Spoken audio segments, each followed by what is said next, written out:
বিসমিল্লাহির রহমানির রহিম। দেখেন তো, এটা হলো বুটাঙ্গের বাগান। মাশাআল্লাহ, এটা হলো ভুট্টার বাগান। ভুট্টার বাগানটা কেমন হলো বলে দিবেন কমেন্টের মাধ্যমে। দেখেন ভুট্টার বাগান, ভুট্টার মাঝখানে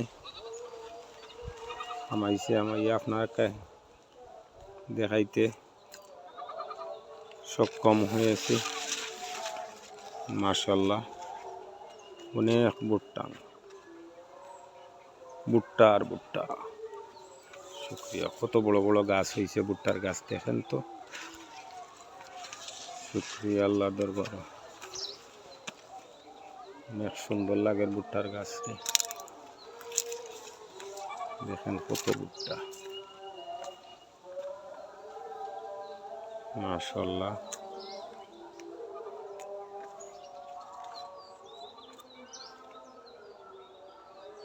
অনেক ভুট্টার বাগান,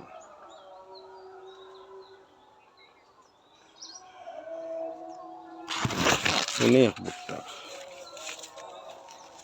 আল্লাহু আকবার।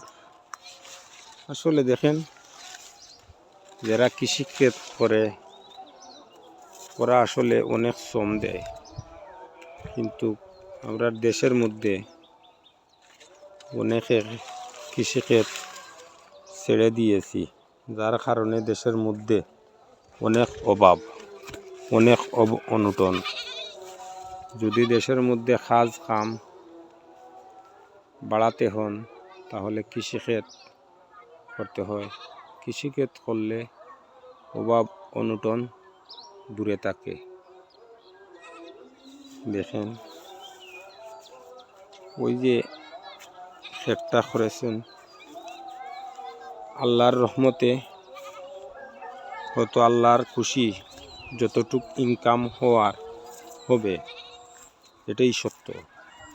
কিন্তু এই পরিশ্রম যদি আপনি না করেন তাহলে মুখ তুলিয়া আল্লাহ দিবেন না গরু হারাইয়া। আপনি পরিশ্রম করা লাগবে, দেখবেন অটোমেটিক আল্লাহ আপনার ইনকামের সোর্স বাড়িয়ে দিবেন। এটাই বাস্তব। আমরা বাস্তব জীবনে ঘরে বসে বসে বলি ইনকাম নাই, ইনকাম নাই। ইনকামের পথ করেন, ইনকামের পথ না করে আপনি ঘরে বসে বসে যদি নালি বলেন ইনকাম নাই, ইনকাম নাই, তাহলে কি চলবে? চলবে না। আপনি ইনকামের পথ করেন, দেখবেন ইনকাম হয়ে যাবে। এটাই সত্য। সবাই ভালো থাকেন, সুস্থ থাকেন। এই ভুট্টার বাগানটা দেখাইলাম সবাইকে। কেমন হলো ভুট্টার বাগানটা বলে যাবেন কমেন্টের মাধ্যমে, এবং জানিয়ে দিবেন কৃষিক্ষেত যারা করে এই মানুষরার পরিশ্রমের কারণে এরকম বাগান শত শত গরু হোক। আমার মন থেকে দোয়া রইল। জানি না আপনার মন থেকে কি থাকবে, বলে দিবেন।